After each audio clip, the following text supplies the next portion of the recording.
नमस्कार दोस्तों, आज का जो व्लॉग है ये मैं लगभग कोई 4:30 बजे शाम के वक्त मैं शुरू कर रहा हूँ और उम्मीद करता हूँ कि मेरी आज की इस वीडियो में आप लोग ज़रूर बने रहोगे और कुछ आप लोगों से बातचीत भी करूँगा।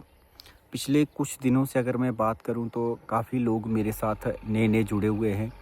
यूट्यूब पर लोगों ने सब्सक्राइब भी किया हुआ है, लेकिन फिर मैं कहना चाहता हूँ कि अगर आप में से बहुत सारे दोस्तों ने मेरे चैनल को सब्सक्राइब नहीं किया है तो आप ज़रूर कीजिए और ताकि आप लोगों को मैं छोटी-मोटी जानकारियाँ देता ही रहूँ। बहुत सारे लोगों के मन में कई बार डाउट भी रहते हैं, इंक्वायरीज़ भी रहती हैं और आप लोगों के सवाल भी रहते हैं और उन्हीं को मैं पढ़कर कहीं न कहीं वीडियो के माध्यम से आप तक जो है पहुँचाने का मैं प्रयास करता हूँ। अ, बहुत सारे लोग खासकर मेरे चैनल से जुड़े हुए हैं।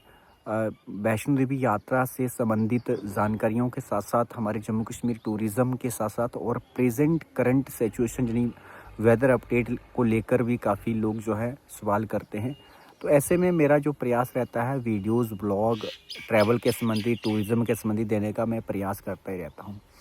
क्योंकि इस समय मैं अपने गाँव में हूँ और गाँव में इतना ज़्यादा टाइम मेरे को मिलता नहीं है।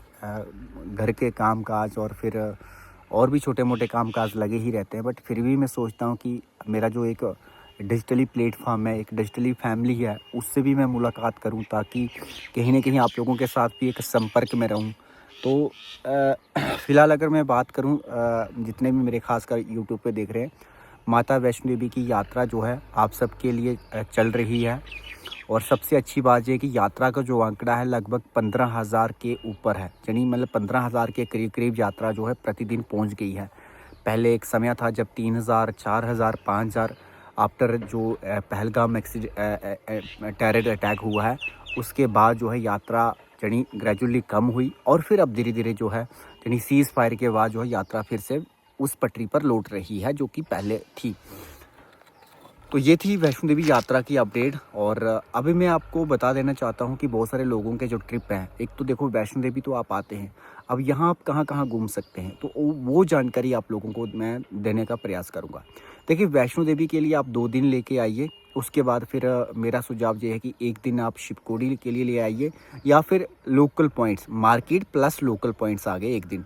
तो कुल मिलाकर आप 3 नाइट स्टे लेकर आइए अगर आप आरामदायक यात्रा भी करना चाहते हैं और कहीं न कहीं माता रानी के एक आरामदायक दर्शन भी करना चाहते हैं। गर्मियों की अगर मैं बात करूँ तो गर्मियाँ हैं भाई, यहाँ पे भी हमारे जम्मू कश्मीर में भी हैं। अब मेरे गाँव में तो इतनी गर्मी नहीं है, वो इसलिए क्योंकि सच बात ये है कि हमारे गाँव में बहुत ज़्यादा पेड़-पौधे हैं। अब चारों तरफ देखोगे ना तो मेरे गाँव में बहुत ज़्यादा पेड़-पौधे हैं। मतलब एक घर भी जो है ना चारों तरफ पेड़-पौधों से मतलब कि पूरा मतलब कि आपको नज़ारा ही पेड़-पौधों का दिखेगा। जिसके चलते जो मेरे गाँव में इस समय भी ज़्यादा से ज़्यादा जो टेम्परेचर है 20-22 डिग्री ही है। मतलब प्रेज़ेंट की अगर मैं बात करूँ। तो कटरा में वैष्णो देवी में यहाँ से लगभग मेरा 40-45 किलोमीटर दूर है, मतलब मेरा गाँव जो कटरा शहर है, डिस्टेंस इतना है। तो ज़्यादातर मैं काम के पर्पज़ मैं कटरा में ही होता हूँ, बट पिछले कुछ दिनों से सारा काम मैं अपना घर से ही ऑपरेट कर रहा हूँ। जैसे किसी को ट्रेन टिकट चाहिए, फ्लाइट टिकट चाहिए, होटल बुकिंग चाहिए, ट्रांसपोर्ट चाहिए। तो कई बार क्या होता है कि बहुत सारे मेरे क्लोज़ फ्रेंड आते हैं तो फिर मैं यहाँ सुबह वाली बस पकड़ के सीधा कटरा चला जाता हूँ और ज़्यादा से ज़्यादा 1 नाइट स्टे किया तो वापस मैं घर आ जाता हूँ।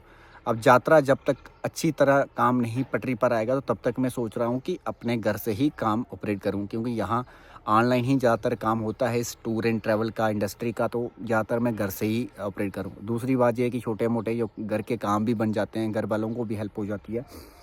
तो ये थी मेरी छोटी-मोटी एक आप लोगों को जानकारियाँ और इसी बहाने कहीं न कहीं साथियों सच बात ये है कि आप लोगों से मिलने का भी मौका मिल जाता है।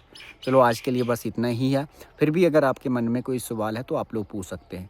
अच्छा, मैं आप लोगों से ये भी कह रहा था कि अगर आप माता वैष्णो देवी की यात्रा करने के बाद अगर हिमाचल प्रदेश या अमृतसर या शिमला, कुल्लू मनाली या धर्मशाला जैसे ज्वाला देवी, कांगड़ा, चिंतपूर्णी कहीं भी जाना चाहते हैं तो उसके लिए भी आप संपर्क कर सकते हैं मेरे से। तो फिलहाल अपने दोस्त सोमनाथ शर्मा को दीजिए आज के लिए अनुमति और अगर समय हो दोस्तों तो मेरे गाँव का भी आप चक्कर लगा सकते हैं, क्योंकि मेरा गाँव भी काफ़ी सुंदर है और सबसे बड़ी बात ये कि इस समय बहुत मतलब कि इतनी ज़्यादा गर्मी नहीं है एज़ कम्पेयर टू बड़ी-बड़ी सिटीज़ से। तो मेरे गाँव का भी नज़ारा आप देख सकते हैं। तो चलो मैं लास्ट में वीडियो एंड करने से पहले आपको एक गाँव का थोड़ा सा ओवरव्यू दिखा देता हूँ, यानी व्यू दिखा देता हूँ आज का। चलो।